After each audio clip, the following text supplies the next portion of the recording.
नमस्कार दोस्तों, मैं राजेश दुधानी एडवोकेट आज आपके साथ डिस्कस करने जा रहा हूं विल के बारे में। दोस्तों, विल यानी कि वसीयतनामा।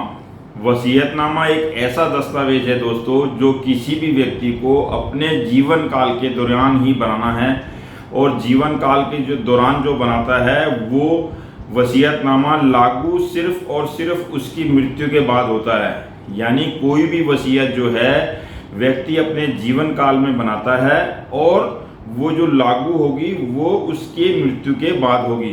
यानी एक बात तो स्पष्ट है कि विल जो है वो कभी भी बनाने वाले व्यक्ति के जीवन काल में लागू नहीं हो सकती। अब दोस्तों, विल होती क्या है, क्यों बनानी जरूरी है, और क्या उसको रजिस्टर्ड कराना चाहिए या फिर रजिस्टर्ड ना कराएं तो भी चल सकता है।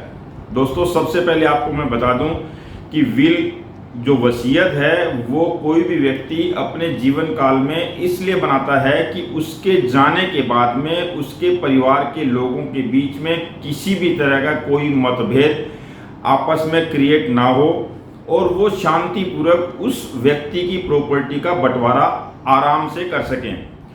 किसी किसी केस में ऐसा देखा जाता है कि कोई व्यक्ति किसी व्यक्ति से ज़्यादा प्यार करता है या एक व्यक्ति उसकी काफ़ी ज़्यादा सेवा कर रहा है, तो वो ये चाहता है कि अपने जीवन काल में जो खुद की प्रॉपर्टी है वो उसके नाम कर दे, और ताकि उसके मरने के बाद उस व्यक्ति को किसी भी तरह की दिक्कत ना हो प्रॉपर्टी अपने नाम कराने में। विल का बेसिकली मतलब यही है वसीयत, और वसीयत का मतलब ये है कि कोई भी व्यक्ति अपने जीवन काल में अपना जो कमाया हुआ धन है, चाहे वो मूवेबल प्रॉपर्टी हो चाहे वो इमूवेबल प्रॉपर्टी हो, दोनों तरह की प्रॉपर्टी जो है विल के द्वारा किसी भी व्यक्ति के नाम कर सकता है। अब दोस्तों, बात आती है कि क्या विल को रजिस्टर्ड कराना चाहिए या विल अनरजिस्टर्ड भी मान्य होती है। दोस्तों, इसमें मेरा ये स्पष्ट कहना है कि विल जो है वो अनरजिस्टर्ड भी मान्य होती है।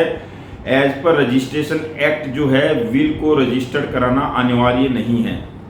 लेकिन दोस्तों, जो रजिस्टर्ड विल होती है उसकी जो वैल्यू है वो अनरजिस्टर्ड विल से ज़्यादा हो जाती है, क्योंकि रजिस्टर्ड जब विल हो जाती है तो उस विल को चैलेंज करना उतना आसान नहीं होता जितना कि अनरजिस्टर्ड विल को चैलेंज किया जा सकता है। अनरजिस्टर्ड विल जो है वो आप किसी भी ग्राउंड पे चैलेंज कर सकते हैं, ये कहते हुए कि मान लीजिए विल करने वाला उस समय पूरी तरह से स्वस्थ फिजिकली बॉडीली नहीं था, या मेंटली भी वो फिट नहीं था, या किसी इन्फ्लुएंस में आके उसने जो है ये विल बना दी, या फिर आप ये कह सकते हैं कि कोई फ्रॉड के कारण वो विल बन गई।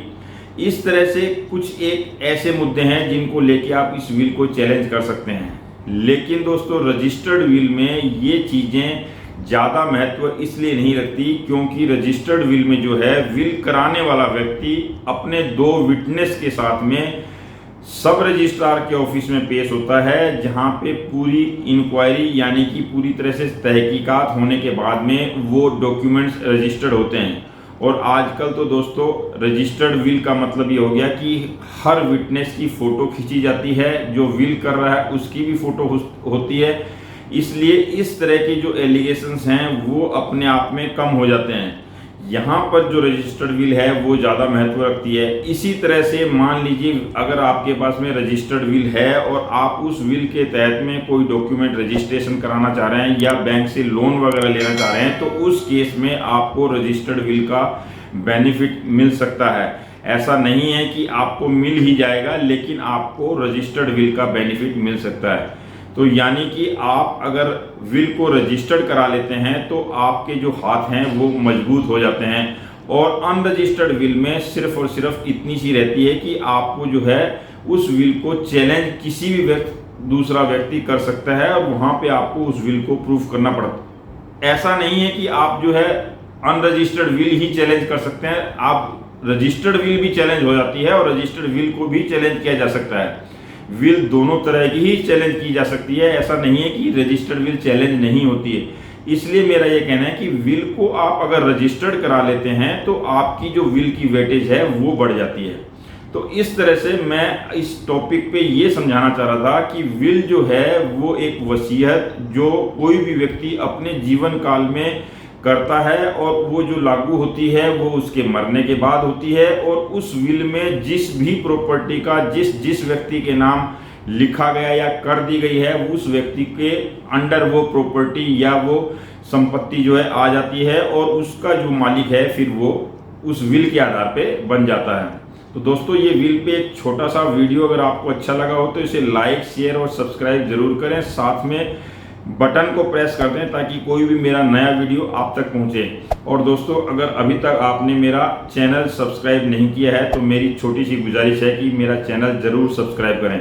नमस्कार, धन्यवाद।